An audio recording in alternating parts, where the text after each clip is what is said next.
Health experts are sounding the alarm on melatonin. It's a common remedy for troubled sleepers. But new research shows it's also led to a rise in poisonings in kids over the past decade, prompting a warning from North Carolina Poison Control.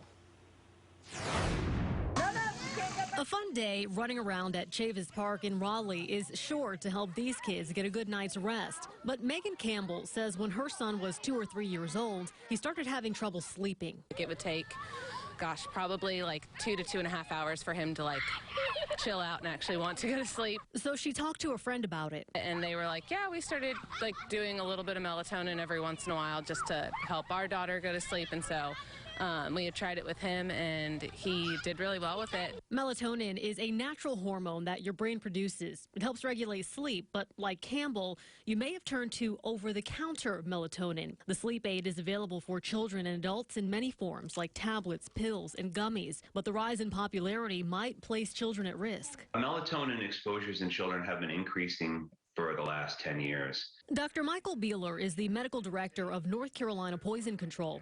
In 2021, nearly 3/4 of their calls about melatonin were about children 5 and under. Data shows cases more than doubled among that age group from 2018 to 2020, then slightly decreased in 2021. Beeler says a contributing factor is melatonin is being used more in the home. When you think about melatonin and how it's perceived and who's using it, it really is perceived by most, and it is to a great extent generally safe. But Dr. Beeler points out safe doesn't mean it can't cause harm in high doses. He warns parents not to let your guards down. If you don't really perceive it as all that potentially dangerous, and you are potentially leaving it out at night to take at a certain time, I mean, that's kind of a setup for a child to find those tablets. And so that's probably the reason why the exposures to melatonin, at least the calls that we got, are more skewed towards the younger children. And it's not just happening in North Carolina. Poison control centers across the U.S. are seeing a spike. New CDC research finds the annual number of children accidentally ingesting melatonin increased 530% from 2012 to 2021. Most of those cases were children ages 5 or younger, and the majority did not experience any symptoms. 5 children were put on a ventilator and 2 died.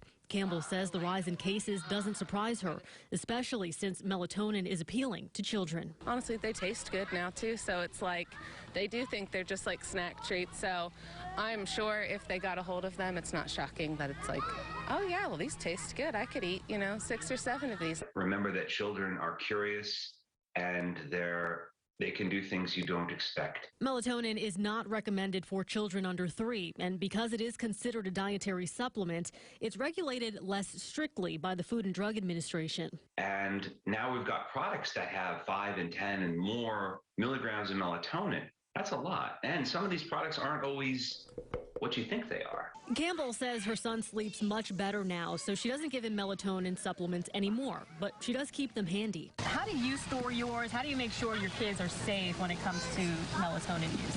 Yeah, so we actually keep ours up in an upper cabinet, one just for the sake of they're not tall enough to reach them yet, but also that cabinet does have a child lock on it for us, so it's literally only us and family that know what's up there. The message really there is that this should be a wake-up call and a realization that it's treated like a drug, and use this as an opportunity to do one more round to protect your house and your children from these unintentional exposures.